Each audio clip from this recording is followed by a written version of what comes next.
Do you think it's end for you? No, come on. It's not. Every challenge brings a new opportunity to grow, the moment that changed everything for Smith. One morning, you open your eyes, and there's nothing.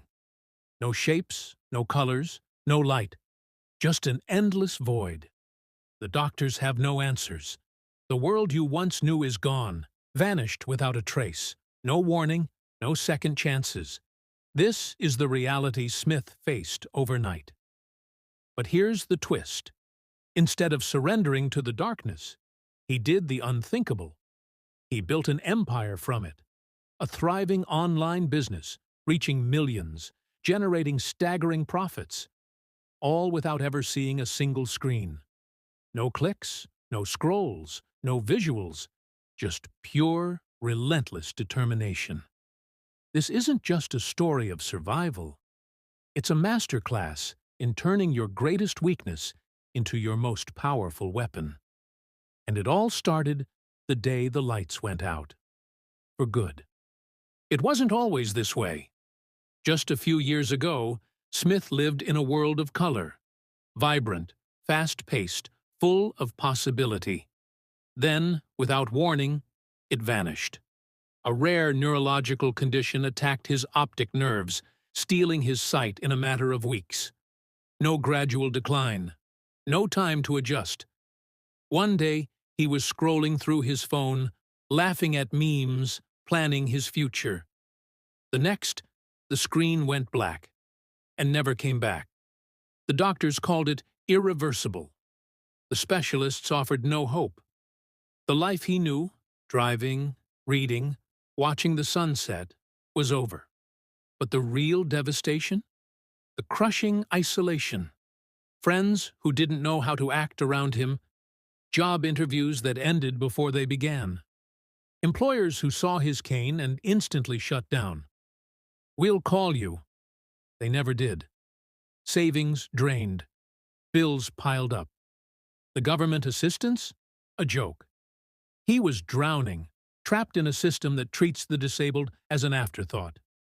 Then came the breaking point. The moment that either destroys you or forges you into something stronger. For Smith, it was a single conversation, one that would change everything. A well-meaning relative sighed and said, "Maybe you should just accept it. There are facilities for people like you." Facilities. Like he was a problem to be stored away. That was the spark. The fury that ignited his resolve. If the world wouldn't give him a place, he'd carve his own. Blindness didn't erase his skills. It didn't erase his mind. And it sure as hell didn't erase his hunger. So, with nothing but a screen reader and a $20 keyboard, he began. No investors, no safety net. Just the unshakable belief that if he could learn to navigate a pitch-black world, he could conquer the digital one too. What happened next? That's where the story gets wild. Rock bottom wasn't a metaphor. It was a cold, empty apartment, a half-eaten can of beans, the echo of a voicemail from the bank. "Your account is overdrawn. $200 left. Not even enough for next month's rent." And the worst part? The silence. The crushing weight of a world that had written him off. For the first time since losing his sight, Smith wondered if they were right. Maybe this was where his story ended. Not with a bang, but with a whisper of defeat. But then, a spark. A memory. Back when he could still see, he'd read about a blind programmer who built apps using only sound. If someone else could do it, why not him? The idea hit like lightning. Online business. No office, no commute. No one needed to know he was blind, unless he told them. The digital world didn't care about his cane, only his skills. That night, in the glow of a single laptop screen, with his screen reader chattering at hyperspeed, he made a choice. No more begging for scraps. No more waiting for permission. He would build his own damn table and charge admission. The first attempt failed. the second crashed. By the 10th try, he was surviving on caffeine and rage, his fingers raw from typing. But in that tiny, dark room, something was born. Something unstoppable. Because when you have nothing left to lose, that's when you become dangerous. The idea struck at 3 a.m., not in a flash of genius, but through sheer desperation. While scrolling job boards, or rather listening to them at 3 times speed, Smith noticed something.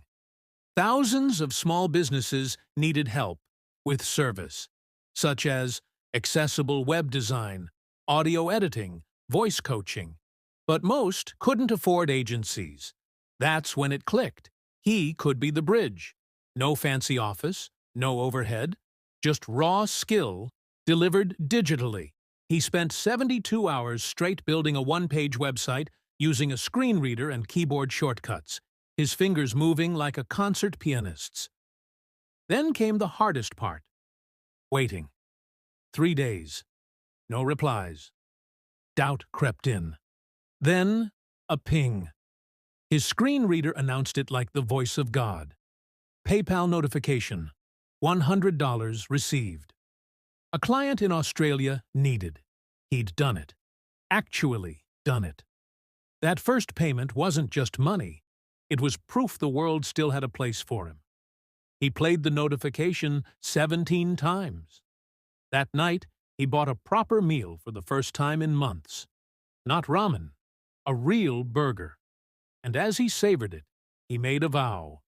This was just the beginning. Within weeks, he systematized everything. Templates, voice-controlled workflows, a razor-sharp pitch delivered via audio message. He wasn't just surviving online, he was weaponizing accessibility tech.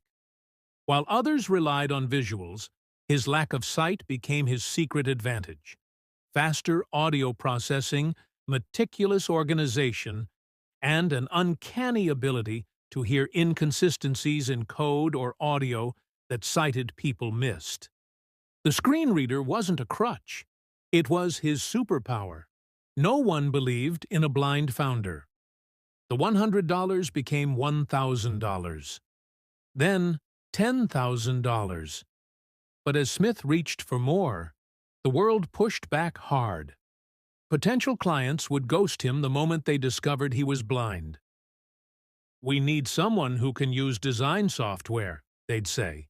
Never mind that his websites outperformed theirs. Investors laughed outright. Come back when you have a co-founder who can see. Even fellow entrepreneurs patronized him. It's so inspiring that you're trying. The tech itself was a minefield. Every update broke his screen reader. Every new platform meant relearning navigation through trial and error. While competitors used flashy analytics dashboards, he had to invent his own system, translating data into audio graphs that played like musical notes, where a rising pitch meant sales were climbing. It shouldn't have worked, but it did. Because while others relied on what was easy, Smith mastered what was necessary. His darkest battle? The loneliness. Working 18-hour days with no one to witness the struggle. No high fives when he cracked a problem. No colleagues to vent to when clients doubted him. Just the relentless hum of his screen reader and the Braille keyboard's clicks, a language only he understood. But in that isolation, he found his edge. While sighted founders got distracted by trends, he tuned into patterns. While they skimmed, he memorized. And when the doubters said impossible, he'd already done it. Then came the turning point. A Fortune 500 company took a chance on him. Not out of pity, because his work was undeniably better. That first 5-figure contract shattered every assumption. Suddenly, blind wasn't a liability in their eyes. It was a badge of ingenuity. 6 figures in 12 months. The Fortune 500 deal wasn't just a paycheck. It was rocket fuel. Overnight, Smith went from that blind freelancer to the secret weapon elite companies fight to hire. But he knew one client wouldn't last forever. To go from surviving to thriving, he needed systems that turned his limitations into unshakable advantages. His first weapon: brutal automation. While other founders wasted hours on visual busywork, he built voice-controlled workflows that cut tasks from 1 hour to 5 minutes. Need a client report? A voice command generated it. Invoicing? An AI assistant handled it before he finished his coffee. His blindness forced him to eliminate every unnecessary step, creating a business that ran at machine-like efficiency. Then came the team. Not assistants who helped the poor blind guy, but elite talent who respected his vision. A graphic designer in Brazil, a developer in India, a VA in Kenya. His screen reader made location irrelevant, so he hired the best global minds while competitors overpaid for local mediocrity. His pitch was simple. You handle the visuals, I'll handle the strategy, and we'll all get rich. The result? In 12 months flat, he shattered the 6-figure barrier. Not through hustle porn, not by working 100-hour weeks, but by building a business that thrived because of his blindness, not in spite of it. When the revenue tracker first announced $100,000, he didn't cheer. He just leaned back and smiled. The same system that got him to 6 figures would soon take him to 7. People ask him all the time, "How do you do it without sight?" He leans in, voice dropping to a whisper. Here's the secret. Losing my eyesight gave me 20/20 vision. See, when you can't see distractions, fancy logos, competitors' flashy ads, all the shiny objects gurus sell, you start seeing what actually matters. The patterns, the systems, the people behind the pixels. I built a 6-figure business not despite blindness, but because of it. The world told me my weakness was my eyes. Turns out, my only weakness was ever believing them. You want the real lesson? Your disability is your unfair advantage. That thing you think holds you back? It's filtering out the weak for you. While others quit at the first obstacle, you've been training for this your whole life. So ask yourself, what's your version of blindness?